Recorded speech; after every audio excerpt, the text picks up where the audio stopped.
ஒரு பெண்ணிடத்தில் 10 பவுன் நகை இருந்தால் தான் குர்பானி வாஜிபாகும் அப்படிலாம் இல்லை. ஒரு பெண்ணிடத்தில் கொஞ்சம் தங்கம் இருக்குது, கொஞ்சம் வெள்ளி இருக்குது, ரெண்டும் சேர்த்தா ஒரு 66,000 ரூபா அதுன்னு வச்சிங்களேன். அப்போ என்ன ஆச்சு? குர்பானி வாஜிபாயிருச்சு. இப்போ நீங்கள் நிலம் வாங்கி வச்சுருக்கீங்க, வீடு வாங்கி வச்சுருக்கீங்க.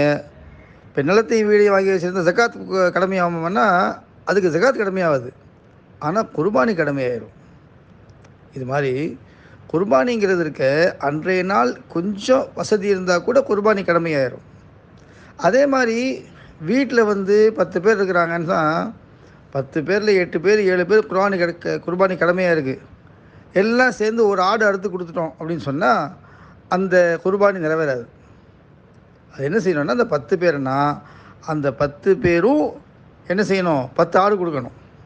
இல்லையா 10 ஆடு கொடுக்க முடியலையா, அவங்க 10 பேர் கூட்டிலேயாவது சேரணும்.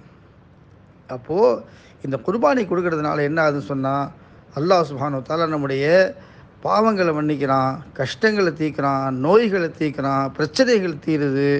அல்லாஹ் முஸ்லீம்களுக்கு ஒரு நல்ல சந்தோஷமான கண்ணியமான வாழ்க்கை அல்லாஹ் நசீபாக்குறான். இவ்வளோ பெரிய பர்க்கத்தான ஒரு அமல். இந்த அமலை நம்ம எல்லாம் விளங்கி செய்யணும், சந்தோஷமாக செய்யணும். இதை பாரமாக நினைக்கக்கூடாது.